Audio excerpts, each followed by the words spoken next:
Toronto house prices are almost done falling. Condo prices aren't, at least not yet. Both markets turned this spring, but they're in completely different phases of that turn. And if you're selling a condo to buy a house, that gap is quietly working against you. I get it. Waiting feels like the smart play. Half your building's doing the exact same thing, watching the prices, holding out for a recovery. But here's the thing, you're watching the wrong number, and I can show you exactly where I found that out. So I published a monthly condo report for Yonge and Eglinton, and this past spring, the numbers in it started to kind of contradict themselves. Inventory was tightening, the sales to new listings ratio was climbing, everything was pointing towards a shift to sellers. Prices still going down every single month. That's not supposed to happen.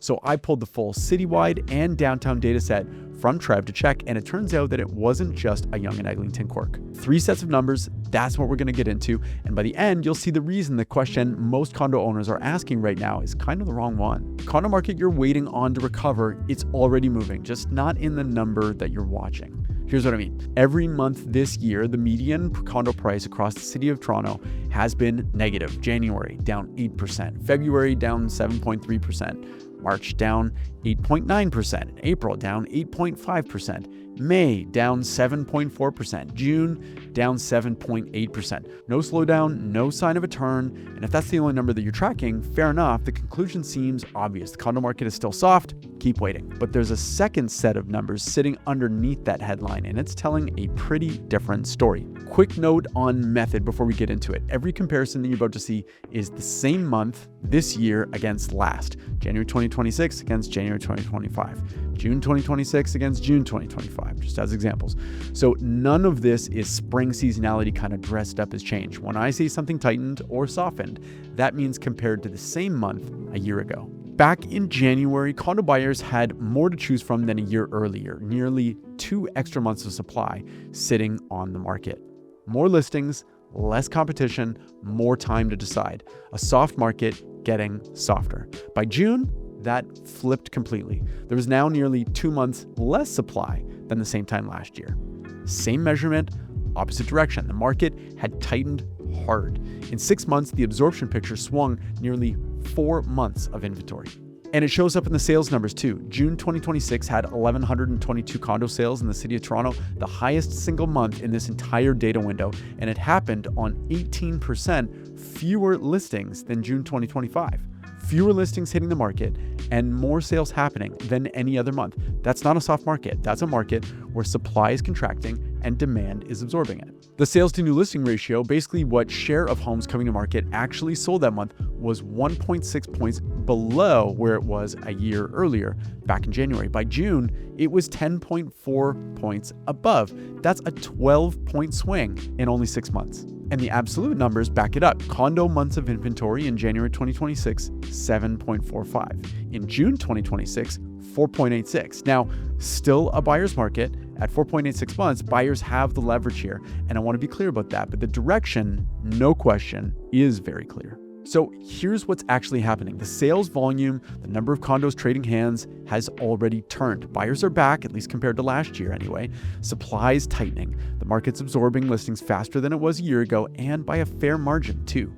But price just hasn't followed yet. And that's not unusual. This is the historical sequence. Absorption turns first, price turns after. The gap between the two can be months, sometimes longer. When you're checking the median price every month, you're looking at a lagging indicator. It's the last thing to move, not the first. I put all of this into a simple report. It's called the Toronto Market Split. It's in the description, and I'll tell you a bit more about it in a few minutes. If you're the kind of person who does their homework before making a move, and you are, otherwise you wouldn't still be this deep into a TRREB data breakdown, this is exactly the number that matters. The headline price is what everyone else is watching. The absorption shift, that's what tells you where the headline price is actually headed. When I first saw this in my Yonge and Eglinton report, honestly, I thought I had made a mistake. Inventory tightening while price is falling, those two things pull in opposite directions.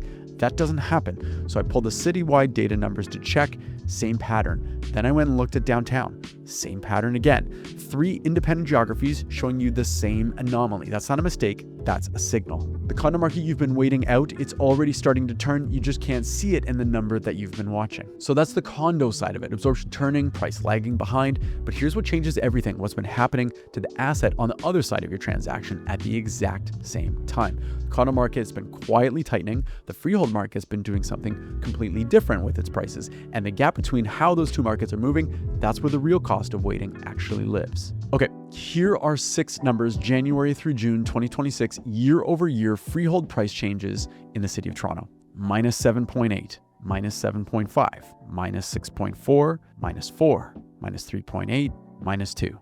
Notice something?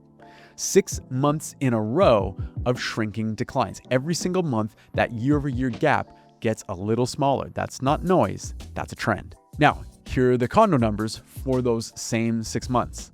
Minus 8, minus 7.3, minus 8.9, minus 8.5, minus 7.4, minus 7.8. No sequence, no direction, 6 months of prices down, 7 to basically 9%, essentially moving sideways. The freehold market months of inventory, this entire data set, 5.45 in January of 2026. The worst condo months of inventory, 7.45 also in January. So the freehold market, even at its worst, never got as soft as the condo market did. That likely doesn't come as much of a surprise to you. And by spring, freehold months of inventory was back down to around 3 months, right at the edge of balanced market territory. What this means in plain terms, the freehold discount is closing. In January, houses were down 7.8% year over year. In June, they were down 2%. Nearly 6 points of discount gone in 6 months. The condo discount isn't closing though. It's been sitting at 7 and 9% for 6 straight months with no slowdown. Now, put those two things together. You're selling the asset whose discount is holding, the condo still down 7 and 9%, and you're buying the asset whose discount has nearly disappeared. The freehold down 2% and shrinking every month. So every month you wait, you're not protecting value on the sell side, you're losing discount on the buy side. The cost of waiting is real. It's just sitting on the opposite end of the transaction from where you've been looking. And look, I know what's sitting in the back of your head right now. You sell, the condo market turns 2 months later, and you left money on the table. That's the real fear, and it's a fair one. If you want the full data behind everything in this video, both price sequences, the absorption numbers, the downtown numbers, and the West Toronto breakdowns, which we haven't discussed yet, I put it all into a simple report that you can download, share with your partner, and bring it to your mortgage broker. It's called the Toronto Market Split, and the link is in the description. Here's the thing that's hardest to see when you're inside it. You're watching one number, your condo's price, and drawing a conclusion about the whole decision. But this is a two-sided transaction, and the two sides are moving in opposite directions right now.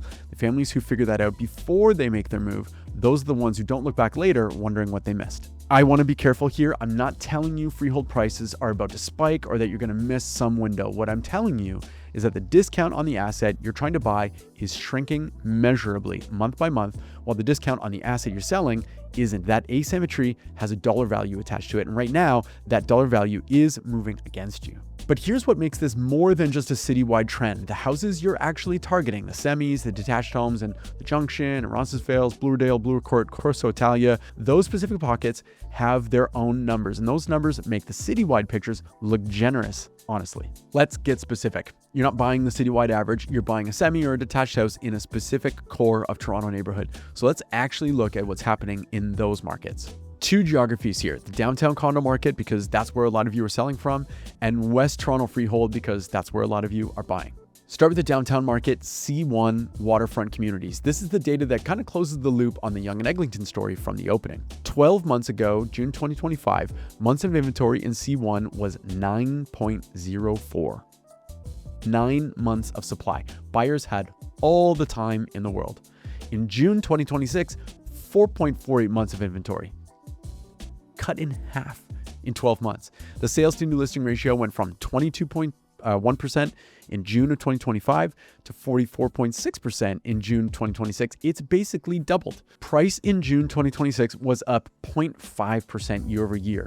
1 month, around 139 sales. I'd call that flat to slightly positive, not a confirmed turn. So I want to be honest about that. But the absorption story is real. The downtown condo market has tightened significantly. So if you're selling downtown, the market you're selling into is already moving. Now, go west. W1, W2, W3, all those neighborhoods I mentioned a minute ago, and the Keelsdale and the Rockcliffe Smythe pockets further north, the freehold market across all 3 districts. Days on market across most of this data window, 9 days. 9 days. Deep into a correction. While the typical condo across the city was taking around, let's call it 4 weeks to sell, often cases more, houses in these specific pockets were selling in just over a week. March 2026 months of inventory in West Toronto, freehold properties, 1.77. That is a seller's market, no question. The sales to new listing ratio in March, 56.5%, which is balanced, but leaning slightly towards sellers.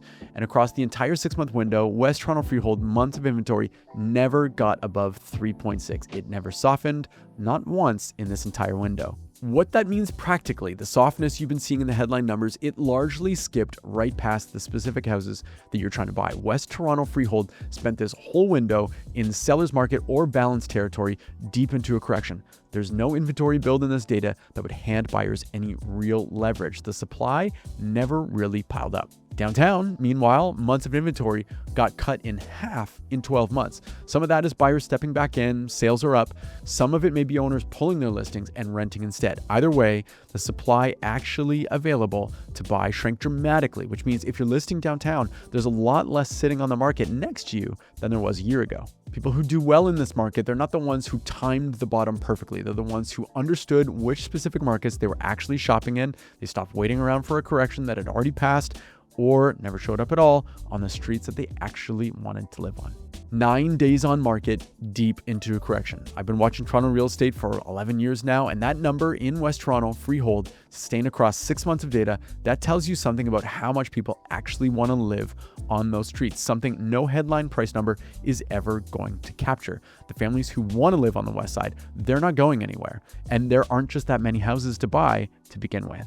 9 days on market. That's a market that never handed buyers leverage, not once, not in 6 months of data, which brings me to the question that I actually want to leave you with, because it's not the one most people are asking.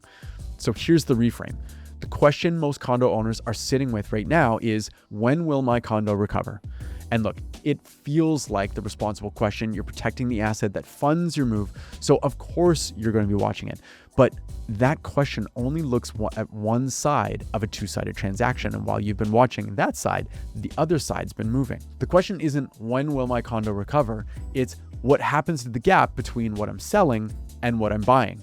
Right now, that gap has a behavior. The condo discount is holding. It's still down 7 to 9%, no slowdown, and the freehold discount has shrunk nearly 6 points in 6 months. The specific houses you want, West Toronto, core of Toronto stuff, they never gave buyers meaningful leverage to begin with. The gap is moving, and it's moving in one direction. That doesn't mean move today. It means ask the right question, because the answer to the wrong question is just going to keep you watching a number that isn't the one that actually matters. The Toronto Market Split Report's got all these numbers in a simple PDF that you can download, and the link is in the description.